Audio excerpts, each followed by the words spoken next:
പൈതൃകം പലരും നടത്തുന്നുണ്ട്. ഇന്നലെയും നടന്നിട്ടുണ്ട്, ഇന്നലെ മെഞ്ഞാന്നൊക്കെ നടന്നിട്ടുണ്ട്. എന്താണ് ഈ പൈതൃകം എന്ന് പറഞ്ഞതിനെ സംബന്ധിച്ച് രണ്ട് വാക്ക് പറയൽ അനിവാര്യമായതുകൊണ്ട് അത് മാത്രമേ ഞാൻ പറയാൻ ഉദ്ദേശിക്കുന്നത്. ബാക്കിയൊക്കെ നിങ്ങൾ ഇവിടെ കേട്ടിട്ടുണ്ടാകും, അതും കേട്ടിട്ടുണ്ടായിരിക്കും. എന്നാലും ഒന്ന് പറയുന്നത് നന്നായിരിക്കും, അവസരോചിതമായിരിക്കും. അങ്ങനെയാണല്ലോ. പാണക്കാട് മുറ്റത്ത് പൈതൃകം നടന്നു. അതിന് നമ്മൾ ഒറ്റവാക്കിൽ പറഞ്ഞാൽ അത് തിരിയാത്ത കുറേ ആൾക്കാരുണ്ട് പാണക്കാട്ട്. അത് തിരിയിക്കാൻ വേണ്ടിയിട്ടാണെന്ന് പറഞ്ഞാൽ അതായിരിക്കും ശരി. ആ പ്രസംഗം മുഴുവനും അങ്ങനെയാണ്. എൻ്റെ സ്നേഹിതൻ പൂക്കോട്ടൂർ പ്രസംഗിച്ചത് കുറേ ഞാൻ കേട്ടു ലൈവായി. അദ്ദേഹം പറഞ്ഞത് ബഹുമാനപ്പെട്ട ബാഫക്കിത്തങ്ങൾ, അത് പാണക്കാട് കുടുംബത്തിൽപ്പെട്ടതല്ലെങ്കിലും ഒരു കെട്ടുബന്ധങ്ങളൊക്കെ ഉണ്ട്. മഹാനാണ്, അള്ളാഹുവിൻ്റെ ഔലിയാക്കളിൽപ്പെട്ട ആളാണെന്നാണ് ഞാൻ പ്രസംഗിക്കാറുള്ളത്.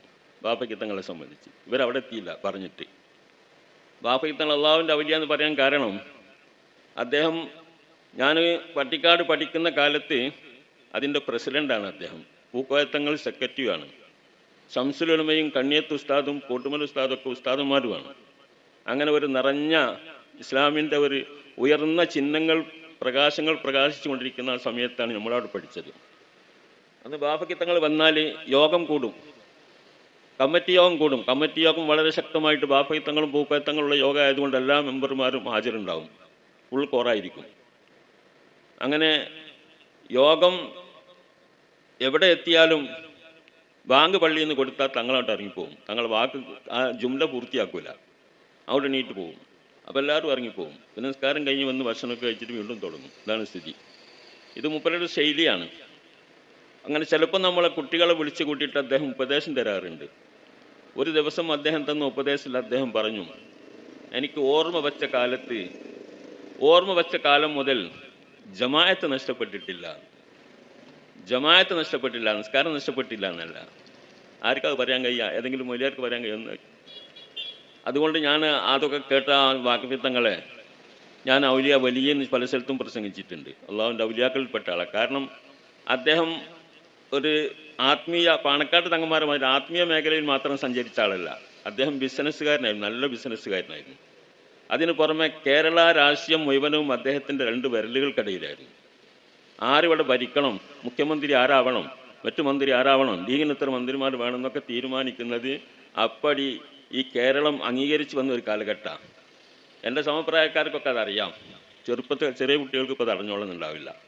അങ്ങനെ പിന്നെ കോൺഗ്രസ്സുകാർ ലീഗുകാർ അവഗണിച്ചു. കേരളം ഉണ്ടായതിനു ശേഷം ആദ്യത്തെ മന്ത്രിസഭ EMSൻ്റെ മന്ത്രിസഭയാണ്, കമ്മ്യൂണിസ്റ്റ് മന്ത്രിസഭയായിരുന്നു. അതിനെ പിന്നെ നെഹ്റു പിരിച്ചുവിട്ടു. വിമോചന സമരം കൊണ്ട് 2 കൊല്ലം ഭരിക്കാൻ കഴിഞ്ഞുള്ളൂ. 59 പിരിച്ചുവിട്ടു. പിന്നെ അതിന് പകരമായി കോലീപ്പി ഉണ്ടായി. കോലീപ്പി എന്ന് പറഞ്ഞാൽ കോൺഗ്രസും ലീഗും PSPയും കൂടിയിട്ടുണ്ടാക്കി. 3 പാർട്ടി കൂടിയിട്ട് തെരഞ്ഞെടുപ്പ് നേരിട്ടു. അവർ വിജയിച്ചു വന്നപ്പോൾ ലീഗിന് മന്ത്രിസഭ കൊടുത്തില്ല, മന്ത്രിസ്ഥാനം കൊടുത്തില്ല. കോൺഗ്രസ് അവഗണിച്ചു. കാരണം അതൊരു വർഗീയ പാർട്ടിയാണ്, അതിനങ്ങനെ കൊടുത്താൽ അത് കോൺഗ്രസ്സിന് ചീത്തപ്പേരാണെന്നുള്ള നിലക്കാണ് അവരെ കണ്ടത്. കൊടുത്തില്ല. അങ്ങനെ പറഞ്ഞ് അവസാനം സ്പീക്കർ സ്ഥാനം കൊടുത്തു. ഇതൊക്കെ നിങ്ങൾക്ക് അറിയുന്നതായിരിക്കും, ഏതാവട്ടെ. ഞാനത് പറയുന്നത് വേറെ സംഗതിൻ്റെ മുഖവരായിട്ട് പറയാണ്. അങ്ങനെ സീതി സാഹിബിന് സ്പീക്കർ സ്ഥാനം കൊടുത്തു. കുറച്ച് കഴിഞ്ഞ് മുമ്പ് വഫാത്തായി. അതിനുശേഷം CH മുഹമ്മദ് കോയ സാഹിബിനെ സ്പീക്കറാക്കാൻ വേണ്ടി ആവശ്യപ്പെട്ടു. അപ്പോൾ തൊപ്പി ഉയക്കണം, എന്നാൽ സ്പീക്കറാകാൻ പറ്റുള്ളൂ, തൊപ്പി ഉയച്ചാലേ ആക്കാൻ പറ്റുള്ളൂ എന്നാണ് കോൺഗ്രസ്. അങ്ങനെ ഏതായാലും തൊപ്പി ഉയച്ചിട്ടെങ്കിലും ഇരിക്കട്ടെ ചെയ്തിട്ട് അങ്ങനെ കാര്യമായിരുന്നു. ഏതായാലും നീണ്ടുന്നില്ല. കുറച്ച് കഴിഞ്ഞപ്പോൾ എന്താക്കി ഇറങ്ങിപ്പോരേണ്ടി വന്നു. അങ്ങനെ ഇറങ്ങിപ്പോന്നിട്ട് പിന്നീട് ആദ്യം കമ്മ്യൂണിസ്റ്റിനോട് ദേഷ്യം പിടിച്ചിട്ടാണ് ഈ മുന്നണി ഉണ്ടാക്കിയത്. പിന്നെ കോൺഗ്രസിനോട് ദേഷ്യമായി ലീഗിന്, പകരം വീട്ടണം. അങ്ങനെയാണ് എന്താക്കിയത്, സപ്ത മുന്നണി ഉണ്ടാക്കിയത്. 7 കൂട്ടർ പാർട്ടി കൊണ്ട് EMSൻ്റെ നേതൃത്വത്തിൽ മന്ത്രിസഭ വന്നു. അന്ന് 2 മന്ത്രിമാരുണ്ടായി. CH കോൺഗ്രസിൻ്റെ മന്ത്രിസഭയിൽ 1 മന്ത്രിയും കൊടുത്തില്ല. EMS 2 മന്ത്രിമാർക്ക് കൊടുത്തു. CHനും കുരുക്കളും കൊടുത്തു. ഇതൊക്കെ ഞാൻ പറയുന്നത് വെച്ചാൽ ഇതിലൊക്കെ ചില അർത്ഥങ്ങളുണ്ട്, നിങ്ങൾ ഉൾക്കൊണ്ടാൽ മതി. അങ്ങനെ 2 മന്ത്രിമാരെ കൊടുത്തു. അങ്ങനെ മന്ത്രിയാവാൻ പറ്റും ലീഗിനെയും തെളിയിച്ചത് ആ കമ്മ്യൂണിസ്റ്റിൻ്റെ കൂട്ടുകെട്ടിൻ്റെ മന്ത്രിസഭയാണ്. അതുണ്ടായി. അതൊക്കെ അങ്ങനെ പോയിക്കോട്ടെ. ഞാനത് പറയുന്നത് ആ കാര്യങ്ങളൊക്കെ കൈകാര്യം ചെയ്തത് ബാഫക്കിത്തങ്ങളാണ് നടത്തും ചുരുക്കത്തിൽ. EMS വരും തങ്ങളെ കാണാൻ പാണ്ഡ്യാലയിൽ, കൊയിലാണ്ടി, കോഴിക്കോട് പാണ്ഡ്യാലയിൽ അദ്ദേഹത്തിന് മലഞ്ചരക്ക് കച്ചവടങ്ങൾ ഉണ്ടായിരുന്നു, അവിടേക്ക് വരും. കരുണാകരൻ വരും, ആൻ്റണി വരും, എല്ലാവരും തങ്ങളെ തിരഞ്ഞു വരും. അങ്ങനത്തെ ഒരു കാലഘട്ടമായിരുന്നു. മൻ ഖാഫല്ലാഹ ഖാഫഹു കുല്ലു ഷൈഇന്നാണ്. ഒക്കെ നമ്മളിങ്ങനെ കാണുകയാണ് ബാപ്പി തങ്ങളുടെ വലിപ്പം. കോൺഗ്രസോ കമ്മ്യൂണിസ്റ്റോ എന്നുള്ളതല്ല എൻ്റെ വിഷയം, ബാപ്പി തങ്ങളുടെ വലിപ്പറിയലാണ്. അങ്ങനെ ആ കാലഘട്ടം മുഴുവനും പിന്നീട് ആ മന്ത്രിസഭ പൊളിച്ചിട്ട്, അതായത് കമ്മ്യൂണിസ്റ്റിൻ്റെ ഈ കൂട്ടുകെട്ടിൻ്റെ മന്ത്രിസഭ പൊളിച്ചതും ബാപ്പി തങ്ങൾ തന്നെ. എന്നിട്ട് ഒന്നുമല്ലാത്ത വലത് കമ്മ്യൂണിസ്റ്റിൻ്റെ അച്യുതമേനോൻ അന്ന് ഇയാൾ ഇവിടെ ആയിരുന്നു, MP ആയിരുന്നു, അദ്ദേഹത്തെ പിടിച്ചിരിച്ചുകൊണ്ട് വന്നിട്ട് മുഖ്യമന്ത്രിയാക്കി. അയാൾ MLA ഒന്നും അല്ലാത്ത നിലയ്ക്ക് തന്നെ കൊണ്ടുവന്ന് മുഖ്യമന്ത്രിയാക്കിയിട്ട് മന്ത്രിസഭ ഉണ്ടാക്കി. ആ മന്ത്രിസഭൻ്റെ ബാക്കി തന്നെയാണ് ഇപ്പോഴും നിലനിൽക്കുന്നതിന്. വലത് കമ്മ്യൂണിസ്റ്റ് പാർട്ടി പോയിന്നേ ഉള്ളൂ. അപ്പം അതൊക്കെ ഉണ്ടാക്കിയതും ചെയ്യുന്നതും കേരളം ഭരിക്കുന്നത് ബാപ്പക്കിത്തങ്ങളാണ്. ഈ ചരിത്രമൊക്കെ അറിയണം. ബാപ്പക്കിത്തങ്ങൾ അല്ലാണ്ട് വലിയാന്ന് പറഞ്ഞാൽ അതാണ്. ഒരു ദിവസം ഞങ്ങൾ പട്ടിക്കാട് ഇങ്ങനെ ഉച്ചയ്ക്ക് ചോറിൻ്റെ ഇൻ്റർവെല്ല് സമയത്താണ് ചോറ് വെച്ച് ഇങ്ങനെ നിൽക്കുമ്പോണ്ട് വലിയ പോലീസ് വാൻ ഇങ്ങനെ വരുന്നു. വലിയ പോലീസ് വാൻ, മലപ്പുറം DSPയും കൂട്ടരുമൊക്കെ വരുന്നത്. അപ്പം അന്ന് കോളേജിൽ കമ്മിറ്റി യോഗം ഉണ്ട്, ബാപ്പക്കിത്തങ്ങൾ അവിടെ ഉണ്ട്. ബാപ്പക്കിത്തങ്ങളെ കാണാൻ വരിക. എന്തിനാ സംഗതി? ബാപ്പക്കിത്തങ്ങൾ ഒരു MLA അല്ല, മന്ത്രിയല്ല, ഒന്നുമല്ല. CH മുഹമ്മദ് സഖായ സാഹിബിനെ തലശ്ശേരി അവിടെ ആ മാരാർ, ഒരു കമ്മ്യൂണിസ്റ്റുകാരൻ മാരാർ, അവിടുത്തെ അദ്ദേഹം വിശ്രമിക്കുന്ന റൂമിൽ ചെന്ന് ആസിഡ് ബൾബ് എറിഞ്ഞു.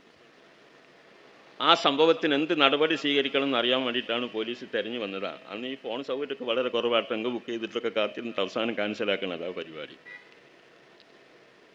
അപ്പം അവിടെ എന്ത് ചെയ്യണമെന്ന് വെച്ചാൽ അവിടെ ആഭ്യന്തര വകുപ്പ് മന്ത്രിയുടെ മുഖ്യമന്ത്രി ഒക്കെ ഉണ്ട്. പോലീസ് വന്നത് ബാപ്പക്കിത്തങ്ങളെ തെരഞ്ഞു, അവിടെ എന്താ നടപടി സ്വീകരിക്കണമെന്ന് ചോദിക്കാൻ. അപ്പോൾ ചുരുക്കത്തിൽ ഈ കേരളം എങ്ങനെ പോകണം, ഭരിക്കണം എന്നൊക്കെ തീരുമാനിച്ചത് ബാപ്പക്കിത്തങ്ങളായിരുന്ന ഒരു കാലഘട്ടം ഉണ്ടായിരുന്നു. ആ ബാപ്പക്കിത്തങ്ങൾ അദ്ദേഹത്തിന് ജമായത്ത് നഷ്ടപ്പെട്ടില്ല എന്നാണ് പറയുന്നത്. ചിലപ്പം കാറിൽ EMS ഉണ്ടാവും, കരുണാകരൻ ഉണ്ടാവും, കൊടുത്താൽ പള്ളിൻ്റെ മുമ്പിൽ നിർത്തും, ഓലാടെ കാറിൽ ഇരുന്ന് പേപ്പർ വായിച്ചോളണം, തങ്ങൾ നിസ്കരിക്കും. ഇങ്ങനെയുള്ള വലിയൊരു മനുഷ്യനായിരുന്നു. ദുനിയാവും ആഖിറവും ഒരുമിച്ച് കൂടിയ ഒരു മനുഷ്യനായിരുന്നു. ഈ മനുഷ്യൻ്റെ മാതൃക അതാണ് നമ്മൾ പൈതൃകം എന്ന് പറയുന്നത്. ഒന്ന് അല്ലേ, പൈതൃകം എന്ന് പറഞ്ഞാൽ അതല്ലേ, ആ മനുഷ്യൻ്റെ എന്താണോ ജീവിതം ചിലത് പകർത്തണം. അദ്ദേഹം സമസ്തക്കാരനായിരുന്നു, പൂർണ്ണ സമസ്തക്കാരനായിരുന്നു. സമസ്ത എന്ത് തീരുമാനം, EMS എന്ന് പറഞ്ഞ അല്ല, EMS നേരത്തെ കഴിഞ്ഞു, MES തലയിരിച്ചിട്ട് വായിക്കാം. MES എന്ന് പറഞ്ഞൊരു സംഘടന ഉണ്ടായിരുന്നു, ഇപ്പോഴും ഉണ്ട്. ഡോക്ടർ ഗഫൂർ സാഹിബ് എന്ന് പറഞ്ഞാൽ മെഡിക്കൽ കോളേജിൽ വലിയ പ്രൊഫസറൊക്കെ ആയിരുന്നു. അദ്ദേഹത്തിൻ്റെ നേതൃത്വത്തിൽ വലിയ ഉദ്യോഗസ്ഥന്മാർ, ഡോക്ടർമാർ, എഞ്ചിനീയർമാരൊക്കെ കൂടിയിട്ടാണ് ആ സംഘടന. ആ സംഘടന ഉണ്ടാക്കിയത് MES എന്ന് പറഞ്ഞാൽ മുസ്ലിം എഡ്യൂക്കേഷണൽ സൊസൈറ്റിയാണ്.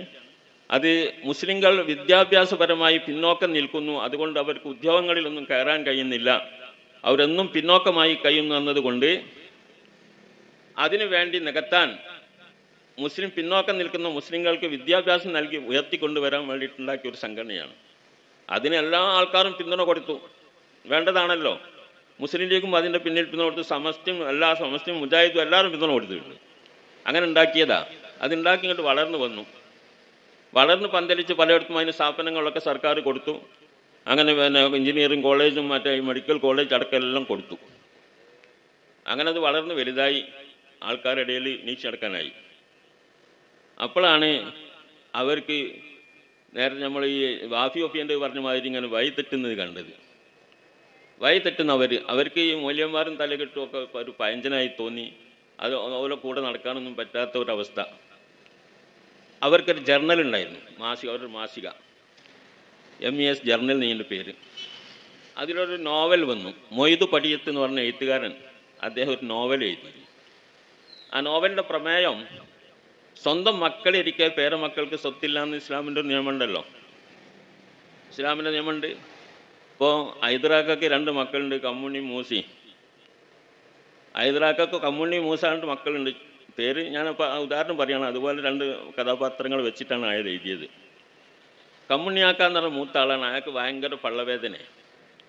അയാൾക്ക് കുട്ടികളുമുണ്ട്, കമ്മുണ്ണിയാക്ക് കുട്ടികളുമുണ്ട്. പക്ഷെ ഡോക്ടർമാർ പറഞ്ഞു പള്ളവേദനയ്ക്ക് ഓപ്പറേഷൻ ചെയ്യണമെന്ന് പറഞ്ഞു. ഓപ്പറേഷൻ പൂർണ്ണമായും സക്സസ് ആവും നമുക്ക് ധൈര്യമില്ല, ഡോക്ടർമാർ പറയുന്നു. അത് 75% പരാജയമായിരിക്കും എന്നാണ് ഡോക്ടർമാരുടെ റിപ്പോർട്ട്. എങ്കിലും അതല്ലാതെ വേറെ മാർഗവുമില്ല. നാളെ ഓപ്പറേഷനാണ്.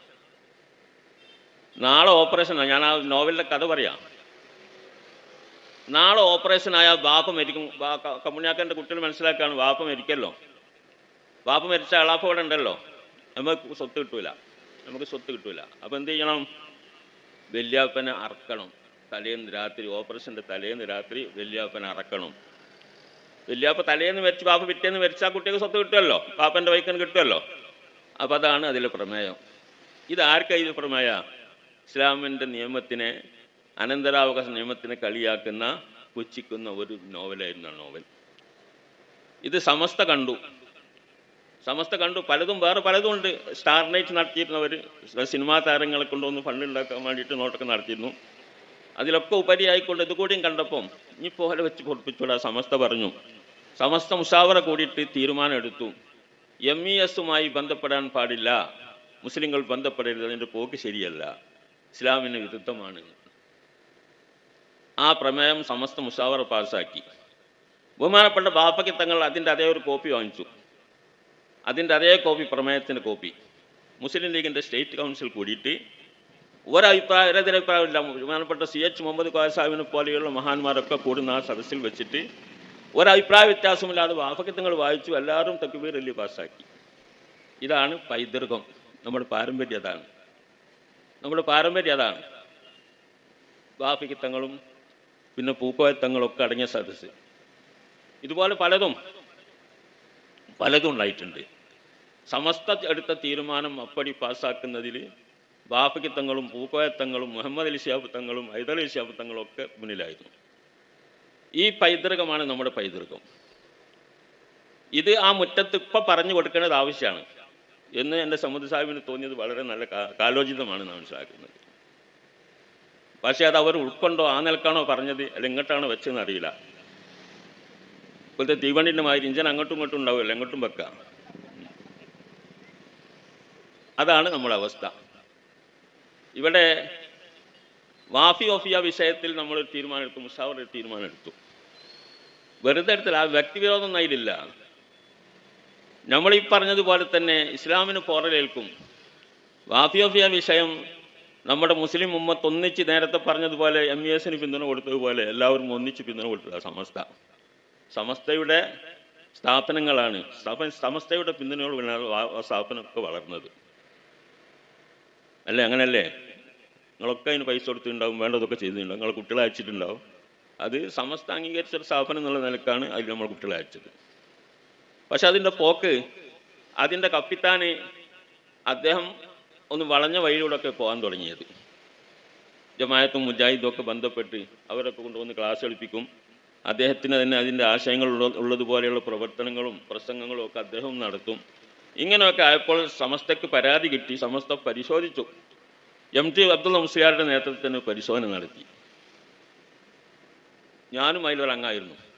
പരിശോധിച്ചപ്പോൾ ശരിയാണ്. പലതും ചോദിച്ചപ്പം കുട്ടികളൊക്കെ പലതും പറഞ്ഞു, ഇങ്ങനെ ഇവിടെയൊക്കെ നടക്കാറുണ്ട്. അതുപോലെ അവരുടെ പുസ്തകങ്ങളിൽ വരെ അവരുടെ ഭരണഘടനയിലും മാറ്റം ഉണ്ടാക്കി.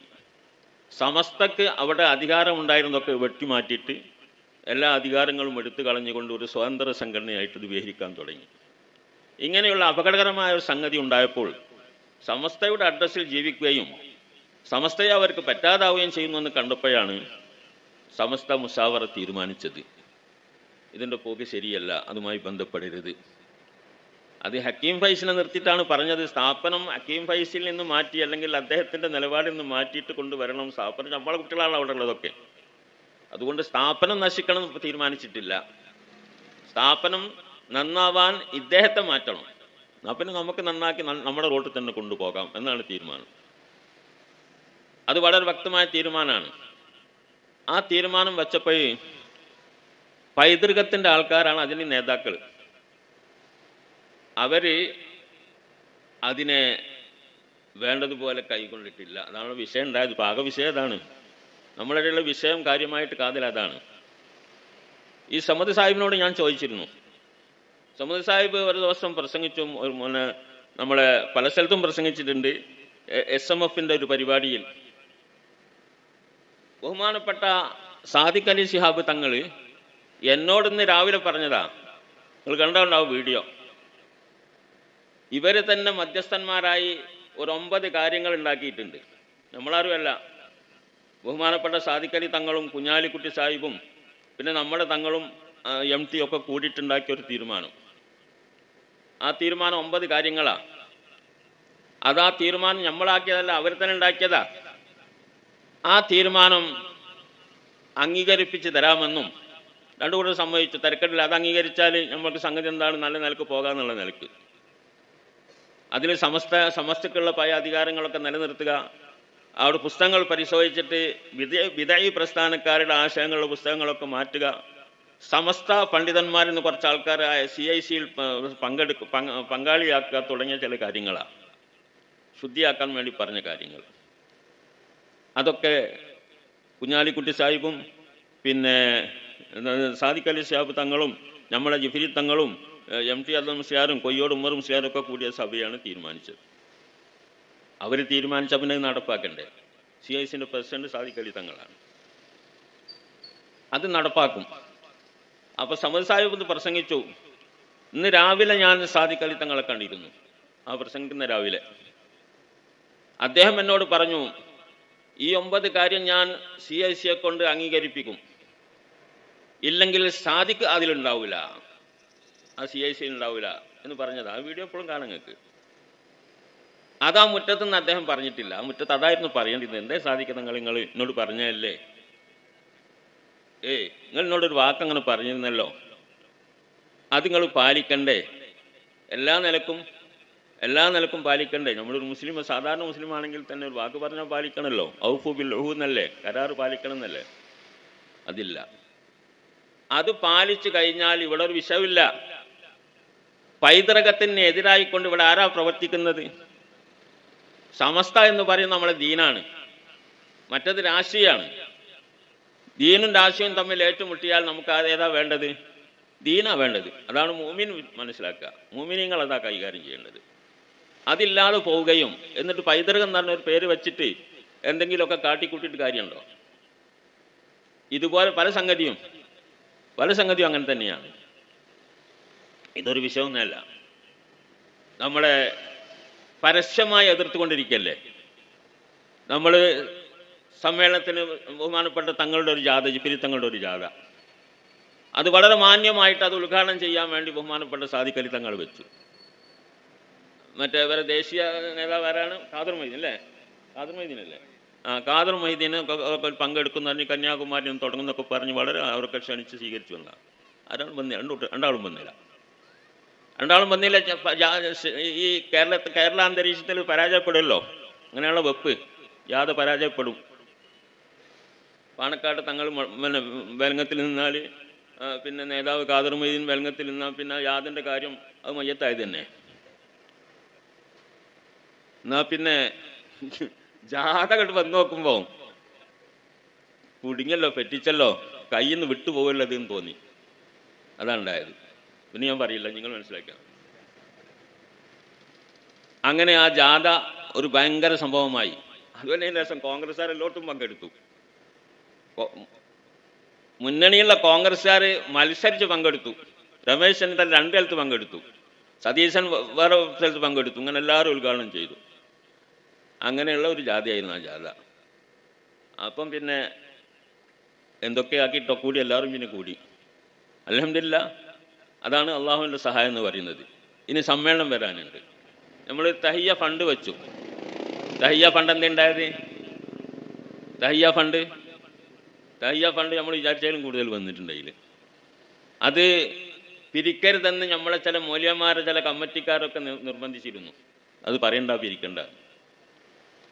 അവിടെയും പിരിച്ചു, അവിടെ അല്ലെങ്കിൽ എല്ലായിടത്തും പിരിഞ്ഞു. നമുക്ക് എന്താ അൽഹംദുലില്ലാ. അപ്പോൾ പരസ്യമായിട്ട് എതിർക്കാണ്. ഇതൊക്കെ നമ്മൾ കാണുന്നു, ആൾക്കാർ എതിർക്കുന്നത്. ഇത് എവിടെ നിന്ന് വരുന്ന ഈ എതിർപ്പ്? ഇതിനാരാ ഉത്തരവാദി? നമുക്കൊരു പത്രമുണ്ട്, സുപ്രഭാതം. നമ്മളെ പത്ര, സമസ്തൻ്റെ പത്ര, സമസ്തൻ്റെ നേതാക്കൾ ഉണ്ടാക്കിയതാ. ഇവർ തങ്ങളൊക്കെ വരുന്നതിന് മുമ്പുള്ള നേതാക്കൾ ഉണ്ടാക്കിയതാ. ആ പത്രം ഉണ്ടായത് കൊണ്ടിട്ട് നമുക്കൊരുപാട് മൈലേജ് ഉണ്ടാക്കിയ കാര്യത്തിൽ സംശയമില്ല. ആ പത്രം ഒരു ജനകീയ പത്രമാക്കിയിട്ട് രൂപീകരിക്കണം തന്നെയാണ് നേതാക്കൾ അത് ഉണ്ടാക്കിയ സമയത്ത് തന്നെ ഉദ്ദേശിച്ചതും. അത് ആ നിലക്കാണ് നടന്നു വരുന്നതും. ഒരു പക്ഷമില്ലാതെ നിഷ്പക്ഷ വാർത്തകൾ കൊടുക്കണം എന്നുള്ള നിലക്കാണ്. അപ്പം അതിൽ പല വാർത്തകളും വരും. ഭരിക്കുന്നവരെ സംബന്ധിച്ച് നല്ലത് വരും, അവരെ പരസ്യങ്ങൾ വരും, ഇടതുപക്ഷത്തിൻ്റെത് വരും, വലതുപക്ഷത്തിൻ്റെ ഇവരൊക്കെ വരും. ഇത് ഞങ്ങളുടെ മാത്രമേ വരാൻ പാടുള്ളൂ, മറ്റേ വരാൻ പാടില്ല എന്ന് പറയാനേ അത് പറ്റൂലല്ലോ. അത് പറ്റും? അങ്ങനെ ഒരു സ്വഭാവം പറ്റുമോ? ഈ രാജ്യത്തെ ഒരു സ്വതന്ത്ര, ഒരു നിഷ്പക്ഷമായ ഒരു പത്രം എന്ന നിലക്ക് അത് പ്രവർത്തിക്കുന്നു. അതിൽ ഇന്ന് ഭരിക്കുന്ന ഇടതുപക്ഷത്തിൻ്റെ പരസ്യം വരാൻ പാടില്ല. അത്രേ പരസ്യം വന്നാൽ കത്തിക്കും പേപ്പർ. പരസ്യം വന്നാൽ പത്രം കത്തിച്ചു. ഇതാണ്. അതിന് വരിക്കാരെ ചേർക്കുന്നതും അത് പ്രചരിപ്പിക്കുന്നതും നമ്മുടെ ഉസ്താദന്മാർ മുഅല്ലിമീങ്ങളാണ്, പാവപ്പെട്ട മുഅല്ലിമീങ്ങളാണ്. ആ മുഅല്ലിമീങ്ങൾ വീട് വീടാന്തരം കയറിക്കൊണ്ട് അതിനെ വരിക്കാരെ ചേർക്കുന്ന അതിൻ്റെ ക്യാമ്പയിൻ കാലത്ത് മുസ്ലിംമാരെന്നൊക്കെയുള്ള ഭീഷണി, അവിടെ നിങ്ങളതിനെ ഇറങ്ങരുത്, നമ്മളെ പിരിച്ചുവിടും. ചിലരൊക്കെ പിരിച്ചു വിട്ടിട്ടുണ്ട്. എന്തിനാ അതൊക്കെ ചെയ്യണത്? ആരോടത് കളിക്കണത്? എന്താ പത്രത്തിന് കുഴപ്പം? അത് ഉണ്ടാക്കിയവർക്ക് എന്തോ കുഴപ്പമുണ്ടോ? ഇപ്പം നടത്തുന്നതിലുള്ള കുഴപ്പമുണ്ടോ? ഇതൊക്കെ ഒന്ന് ആലോചിക്കേണ്ട സംഗതിയാണ്. ഇങ്ങനെയുള്ള പല സംഗതികളും ആരോടാണ് ഈ എതിർപ്പൊക്കെ നടത്തുന്നത്? എന്നിട്ട് അത് കൂട്ടം കൂടിക്കൊണ്ടിട്ട് അതിന് നമ്മളെ കൂട്ടത്തിൽ ഉള്ള ആൾക്കാരെന്ന് പറയുന്ന കുറച്ച് ആൾക്കാരാണ്. ലീഗുകാർ ഞാൻ കുറ്റം പറയുന്നില്ല. ലീഗുകാർ അവരുടെ പാർട്ടിയും നയങ്ങളുമായിട്ട് ഇങ്ങനെ പോകും, പല പാർട്ടിക്കാരുമാതിരി തന്നെ. അതിലേറ്റവും വലിയ കുറ്റവാളികൾ ഈ പൈതൃകമൊക്കെ വെച്ചിട്ട് പ്രസംഗിക്കുന്ന കുറച്ച് ആൾക്കാരുണ്ടല്ലോ ഇപ്പോൾ പറഞ്ഞേ, അവരാണ് അന്തമില്ലാത്തവർ. അവർ സമസ്തക്കാരാണത്രേ. എന്നിട്ട് ഈ വിഷയങ്ങളിലൊക്കെ ആ നിലക്കുള്ള നിലപാടുകൾ സ്വീകരിക്കുകയും പ്രോത്സാഹനം നൽകുകയും ചെയ്യുന്നു എന്നുള്ളതാണ് ഇന്നത്തെ ദുരന്തം. ഞാൻ പലപ്പോഴും പറയാറുണ്ട്, അവരോട് അടക്കം പറയാറുണ്ട്, യോഗം കൂടാൻ യോഗത്തിൽ പറയും, നമ്മൾ അവരെ തീരുമാനിച്ച് വെച്ച തീരുമാനം ഒറ്റക്കെട്ടായിട്ട് പാണക്കാട് പോയി പറഞ്ഞാൽ അവരത് സ്വീകരിക്കല്ലോ എന്ന് പറയാറുണ്ട്. അതിനാരും കൂടുന്നില്ല. അവരെടുത്ത തീരുമാനം, നമ്മളുണ്ടാക്കിയ തീരുമാനം അല്ല, അടിച്ചേൽപ്പിക്കല്ലോ. അവരുണ്ടാക്കിയ തീരുമാനം, ആ തീരുമാനം നിങ്ങൾ നടപ്പാക്കേണ്ടത് നിങ്ങൾക്കൊരു ധാർമ്മിക ഉത്തരവാദിത്തമല്ലേ എന്ന് അവരോട് ചോദിച്ചാൽ അവർ ഉത്തരം മുട്ടൂലേ? അവർ പുറത്തിറങ്ങി നടക്കാൻ കഴിയുമോ? ഇതാണ്. അതുകൊണ്ട് ബാപ്പയ്ക്ക് തങ്ങളുടെയും പൂക്കോയ തങ്ങളുടെയും മുഹമ്മദ് അലി ശിഹാബ് തങ്ങളുടെയും ഹൈദർ അലി ശിഹാബ് തങ്ങളുടെയും പൈതൃകവും പാരമ്പര്യവും പറഞ്ഞുകൊണ്ട് സമസ്തയെ പഠിപ്പിക്കണ്ട. ആ പാരമ്പര്യം തന്നെയാണ് സമസ്തയുടെ പാരമ്പര്യം. അവർക്കുള്ള ആ പാരമ്പര്യം പഠിപ്പിച്ചത് സമസ്തയാണ്, അവർ ഉൾക്കൊണ്ടത് സമസ്തയാണ്, അതുകൊണ്ടുണ്ടായതാണ്. അത് ഇല്ലാതെ ആരെങ്കിലും ഇപ്പോൾ ഉണ്ടെങ്കിൽ, ഞാൻ ആരെയും കുറ്റം പറയുന്നില്ല, അങ്ങനെ ആരെങ്കിലും പ്രവർത്തിക്കുന്നുണ്ടെങ്കിൽ അവരാണത് മാറ്റേണ്ടത് എന്നുള്ളതാണ്. അവരത് മാറ്റിയിട്ട് നല്ല വഴിക്ക് വന്നാൽ ഒരു പ്രശ്നവുമില്ല. അഹ്ലു ബൈത്തിനെ ബഹുമാനിക്കേണ്ടത് നമ്മൾ പറയില്ല. പൈസ കൊടുക്കിയവർക്ക് കേട്ടോ, നല്ല ഒരുപാട് ചെലവുണ്ടാവും. ബിസ്മില്ലാഹിർ റഹ്മാനിർ റഹീം. എല്ലാവരും കയ്യിൽ നന്നായി കൊടുക്കും. പിന്നെ നമ്മൾ പറയുന്നില്ല, അഹ്ലു ബൈത്തിനെ ബഹുമാനിക്കാൻ പഠിപ്പിച്ചത് സമസ്തയാണ്, സുന്നികളാണ്. വഹാബികൾ അഹ്ലു ബൈത്ത് ഇല്ല എന്ന് പറയുന്നവരാ, അത് മുറിഞ്ഞു പോയിട്ടുണ്ട്. അവരെ കൂട്ടുപിടിക്കരുത് തങ്ങളെ നമ്മൾ തങ്ങന്മാരോട് പറയുന്നത്. അവരെ കൂട്ടുപിടിച്ചാൽ നിങ്ങളിരിക്കുന്ന മരത്തിൻ്റെ കൊമ്പ് നിങ്ങൾ മുറിക്കലാകും, താഴെ വീഴും. വഹാബി മൗദൂദികളെ കൂട്ടുപിടിച്ചുകൊണ്ടുള്ള പ്രവർത്തനം, ഈ പറഞ്ഞ മഹാന്മാരൊന്നും ഒരു വഹാബികളുടെ യോഗത്തിനോ പരിപാടികൾക്കോ പോയിട്ടില്ല, അതിന് പ്രോത്സാഹനം നൽകിയിട്ടുമില്ല. ബാപ്പി തങ്ങളും പൂക്കോയ തങ്ങളും ഒക്കെ ശക്തമായിട്ട് എതിർത്തത് വഹാബികളും മൗദൂദികളും തന്നെയാണ്. രാഷ്ട്രീയം എന്ന നിലക്ക് മുസ്ലിം ലീഗിൽ അവരുണ്ടാവുന്നത് അത് ഈ രാജ്യത്തിൻ്റെ ഒരു സ്വാതന്ത്ര്യമാണ്. അതിന് നമ്മളും എതിർത്തിട്ടില്ല. ആ രാഷ്ട്രീയത്തിൽ ഉണ്ടായിക്കോളി, ഒരു വോട്ട് എവിടെന്നെങ്കിലുമൊക്കെ കിട്ടി, അതല്ല വേണ്ടത്. പക്ഷേ അത് വഹാബികൾ മൗദൂദികളെ സംബന്ധിച്ചുള്ള അതും പാടില്ല. കാരണം മൗദൂദികളെ ഈ രംഗത്തിറക്കാൻ പാടില്ല. അവർക്ക് നമ്മുടെ ബിദഈ പ്രസ്ഥാനത്തിന് അതിന് പുറമെ ഈ രാജ്യത്തിൻ്റെ ഭരണഘടനയ്ക്ക് വിരുദ്ധമായ നിലപാടുകൾ ഉണ്ടെന്നത് കൊണ്ട് എല്ലാവരും അതിന് വെറുക്കുന്ന സാധനമാണ്. അതങ്ങനെ. ഏതായിരുന്നാലും ഇന്ന് നമ്മൾ ഈ പറയുന്ന ബഹുമാനിക്കുന്ന ആൾക്കാർ അവരൊക്കെ അതിന് പിന്തിരിയാണെന്ന് നമുക്ക് പറയാനുള്ളത്. സമസ്തയുടെ തീരുമാനമാണ്. അവരുമായിട്ടൊരു സഹകരണവും പാടില്ല. തെർക്കുൽ മുവാലാത്തുണ്ട്, അവരുമായിട്ടൊരു സഹകരണവും പാടില്ല. കെട്ടാൻ പാടില്ല, കെട്ടിക്കാൻ പാടില്ല, സലാം പറയാൻ പാടില്ല, മയ്യത്ത് കേൾക്കാൻ പാടില്ല എന്നൊക്കെ പറഞ്ഞാൽ നമ്മൾ ബുക്കിലൊക്കെ പഠിപ്പിച്ചു തന്നെയാണ്. അതൊക്കെ അത് നമ്മളെ ബുക്കിൽ മാത്രമല്ല, നമ്മൾ മഹാന്മാർ നമ്മളെ പഠിപ്പിച്ചത് നമ്മൾ ബുക്കിൽ എഴുതിയേ ഉള്ളൂ. ഇത് നിലനിൽക്കണമല്ലോ. ഇത് നിലനിൽക്കാതെ പരസ്യമായതിനെ ലംഘിച്ചുകൊണ്ട് വെല്ലുവിളി പോലെ അവരുടെ സമ്മേളനം, അവരുടെ ബൈത്ത് സക്കാത്ത്, ജമാഅത്തെ ഇസ്ലാമിൻ്റെ ഒരു ബൈത്ത് സക്കാത്ത് ഉണ്ട്. അത് ഉദ്ഘാടനം ചെയ്തത് ഈ ബഹുമാനപ്പെട്ട കുടുംബത്തിൽ നിന്ന് ഒരാളാണ്, നമുക്ക് അറിയാം. എന്താ ഈ ബൈത്തുൽ സക്കാത്ത് എന്ന് പറഞ്ഞാൽ? നടന്നില്ല. അതെ, അതൊക്കെ ഏറ്റിങ്ങനെ പ്രചരിപ്പിച്ച് നമ്മൾ ഒച്ചപ്പാടുണ്ടാക്കുമ്പോൾ നടന്നില്ല എന്നുള്ളതാണ്. എന്തായാലും തിരക്കടില്ല എന്നുള്ളൊരു അവസ്ഥയാണ്. ഈ നിലക്ക് നമ്മൾ സമസ്ത പറയുന്നിടത്ത് എല്ലാവരും നിൽക്കുക, നമ്മൾ ഉമറാക്കൾ നിൽക്കുക. സമസ്ത നമ്മുടെ ദീനാണ്, അത് വൃത്തി വേണം, എന്നാലേ ബാക്കിയുള്ളതൊക്കെ വൃത്തിയാവുള്ളൂ. അത് വിട്ട് കളിക്കാൻ പാടില്ല. നമ്മളൊരു വാക്ക് പറഞ്ഞാൽ അത് പാലിക്കണം. നമ്മൾ സത്യം പറയാവും. നമ്മൾ പിന്നെ എല്ലാവരോടും വളരെ സൗഹൃദത്തിൽ തന്നെ ഈ ഒരു മതേതര രാഷ്ട്രം എന്ന നിലയ്ക്ക് സൗഹൃദത്തിൽ നടക്കണം എന്നുള്ള കാര്യത്തിലൊക്കെ നമ്മൾ ഒന്നാണ്. ആ കാര്യത്തിനും അഭിപ്രായക്കേടില്ല. അതേ അവസരത്തിൽ നമ്മളെ അക്കീദയും ദീനും അത് വിട്ട് കളിക്കാൻ പാടില്ല. അത് വിട്ട് കളിക്കാത്ത ഒരു നിലപാടിൽ കൂടി നമുക്ക് മുന്നോട്ട് പോകണം. അള്ളാഹു തആല തൗഫീഖ് ചെയ്യുമാറാവട്ടെ. ഇനി ഇവിടെ പ്രസംഗിക്കാൻ ആളുള്ളത് കൊണ്ട് ഞാൻ കൂടുതൽ പ്രസംഗിക്കുന്നില്ല. എനിക്ക് കുറച്ച് ക്ഷീണമുണ്ട്. അള്ളാഹു സുബ്ഹാനഹു വ തആല ആരോട് നമുക്ക് വിരോധമല്ല, എല്ലാവരും നന്നാവണം. എല്ലാവരും CIC ഞാൻ പറഞ്ഞു, CICയിലെ ഹക്കീം ഫൈസി അദ്ദേഹം നല്ലൊരു പണ്ഡിതനാണ്. അദ്ദേഹത്തെയും നമുക്ക് നന്നാക്കി തിരിച്ചെടുത്തുകൊണ്ട് വന്ന് നമ്മുടെ കൂട്ടത്തിൽ കൂട്ടിക്കൊണ്ട് നമുക്ക് മുന്നോട്ട് പോകണം എന്നുള്ള അഭിപ്രായമാണ്. അയാളോടൊരു വിദ്വേഷം നമുക്കില്ല. അദ്ദേഹത്തിന് ചില പേച്ച ചിന്താഗതികളുണ്ടെങ്കിൽ അത് മാറ്റിയിട്ട് വന്നാൽ ആ നിലക്ക് നമുക്കെന്താക്കാം, മുന്നോട്ട് പോകാമെന്നുള്ളതാണ്. പിന്നെ ചിലരൊക്കെ ഉണ്ട്, തങ്ങന്മാരെ പോലീസ് പഠിപ്പിക്കുന്നവർ, നമ്മളെ പഠിപ്പിക്കുന്നവർ. അവരൊക്കെ ആരായിരുന്നു അറിയോ? അവർ പലരും പൂക്കോയ തങ്ങളുടെയും ബാഫി തങ്ങളുടെയും തങ്ങളെ ഭാഗത്ത് അതിന് പൂക്കോയ തങ്ങളുടെ തലയിൽ 5-8 മുളപ്പിച്ചവരാ. കേട്ടിട്ടുണ്ട്? മുദ്രവായും കേട്ടിട്ടുണ്ടോ? 5-8 മുളപ്പിക്കും അറിഞ്ഞിരുന്നു. അന്ന് അവരൊരു വിമത ലീഗ് ഉണ്ടാക്കിയിട്ട് അങ്ങനെ ചെയ്തതാണ്. മുദ്രാവാക്യം വിളിച്ചായിരുന്നു കമ്മ്യൂണിസ്റ്റുകാരെ കൂടെ കൂടിയിട്ട്. അവരാണ് ഉമ്മർ ഫൈസിനൊക്കെ ഇപ്പം തങ്ങന്മാരെ പോലീസ് പഠിപ്പിക്കാൻ വരുന്നത്. അന്ന് നമ്മൾ തങ്ങന്മാരെ കൂടെ തന്നെയായിരുന്നു. തങ്ങന്മാരെ പോലീസ്, ഞാൻ പറഞ്ഞില്ല, അവരൊക്കെ ഔലിയാക്കളാന്ന് പറഞ്ഞ് നടക്കുന്നവരായിരുന്നു. ഈ നിലയ്ക്ക് കോലം മാറിയവർ ഇപ്പോൾ നമ്മളെ ആ കൂട്ടത്തിലൊക്കെ ഉള്ള നമ്മളെ ഇവരെ കൂട്ടിക്കൊണ്ട് നടക്കുന്ന കുറേ ആൾക്കാരുണ്ട്. അതാണ് പറയാനുള്ളത്. അങ്ങനെ വ്യക്തിപരമായിട്ട് ഞാൻ ആരെയും ആക്ഷേപിക്കുന്നില്ല. അള്ളാഹു തആല അവർക്കൊക്കെ ഹിദായത്ത് കൊടുക്കട്ടെ എന്ന് പറയാനുള്ളൂ. ഈ സമസ്തയുടെ തീരുമാനത്തോടു കൂടെ നിൽക്കുക എന്നുള്ള ആ പാരമ്പര്യവും പൈതൃകവും അത് നിലനിർത്താൻ ലീഗിൻ്റെ നേതൃത്വവും തയ്യാറാവണം. ലീഗിലെ വഹാബികൾ വരെ സമസ്ത പറയുന്നതിനൊരു എതിരും പറഞ്ഞിട്ടില്ല, സമസ്തയുടെ തീരുമാനത്തെ എതിർത്തിട്ടില്ല. അങ്ങനെ ഉദാഹരണത്തിന് പെണ്ണുങ്ങളെ സംവരണം വന്ന സമയത്ത് സമസ്തയോട് ലീഗ് എഴുതി ചോദിച്ചിട്ടുണ്ട്. സംവരണം പെണ്ണുങ്ങൾക്ക് 30% സംവരണം വന്നാൽ അവിടെ നമ്മളെ പെണ്ണുങ്ങൾക്ക് മത്സരിച്ചുകൂടെങ്കിൽ ഭരണമൊക്കെ മറ്റോല് കൊണ്ടുപോകുമല്ലോ, നമുക്ക് ഭരണത്തിൽ പങ്കാളിത്തം ഉണ്ടാവില്ലല്ലോ എന്ന് പറഞ്ഞപ്പം ബഹുമാനപ്പെട്ട സമദാനി സാഹിബാണ് എന്താക്കിയത്, ആ ഒരു പ്രമേയം നമ്മളെ സമസ്തയിൽ കൊണ്ടുവന്നത്.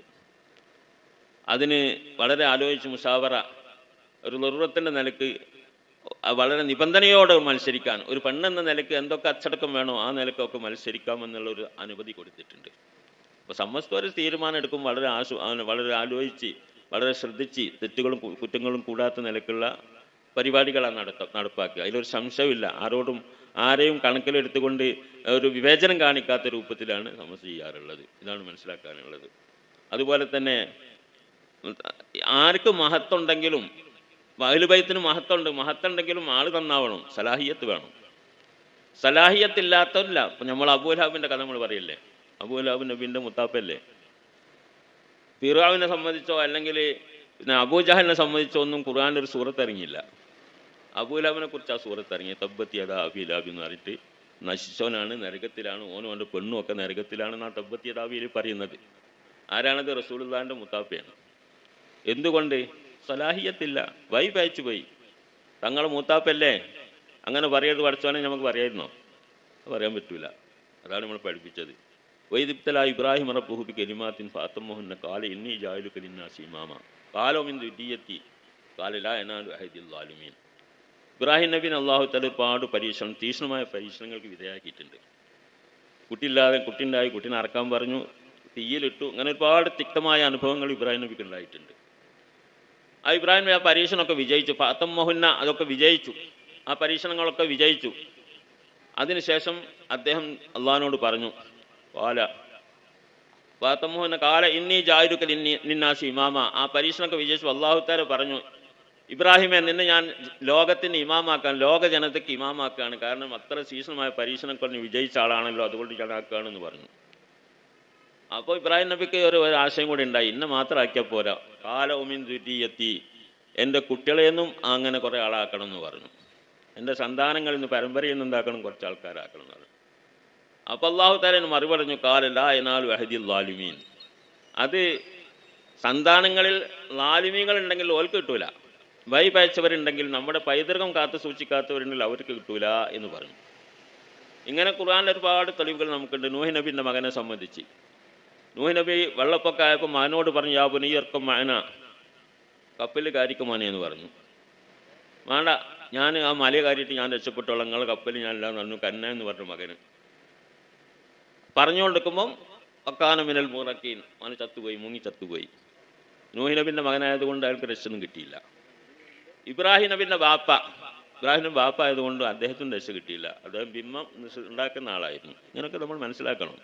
അപ്പം ദീൻ എന്ന് പറയുന്നത് ഒരു ചിട്ടയുണ്ട്. ആ ചിട്ടയിൽ ജീവിക്കുന്നവർക്കാണ് മഹത്വമുള്ളത്. അല്ലാതെ നമ്മളെ ബോഡിക്കൊന്നും ഒരു മഹത്വമില്ല. ബോഡി അല്ലാതെ ഒരുവണം തന്നെയാണ്. പക്ഷേ അതിൽ ദീനുണ്ടോ, ദീനുണ്ടെങ്കിൽ ഉന്നതനാണ്, ദീനില്ലെങ്കിൽ മോശമാണ് ആൾ എന്നുള്ളതാണ്. അത് മനസ്സിലാക്കുക. അല്ലാതെ അങ്ങനെ ഒരു സങ്കല്പം ഒരു ഒരു ഒരു ഒരു വീട്ടിൽ ഒരു സംഗതിയിൽ ഉണ്ടാക്കുക വലിയൊരു മഹത്വം എന്ന് പറഞ്ഞാൽ മഹത്വം ഉണ്ടെങ്കിലുണ്ട്, ഇല്ലെങ്കിൽ കളഞ്ഞാൽ കളയും. അത് തന്നെ അത് മനസ്സിലാക്കുക. അല്ലാഹു സുബ്ഹാനഹു വ തആല കാത്ത് രക്ഷിക്കട്ടെ.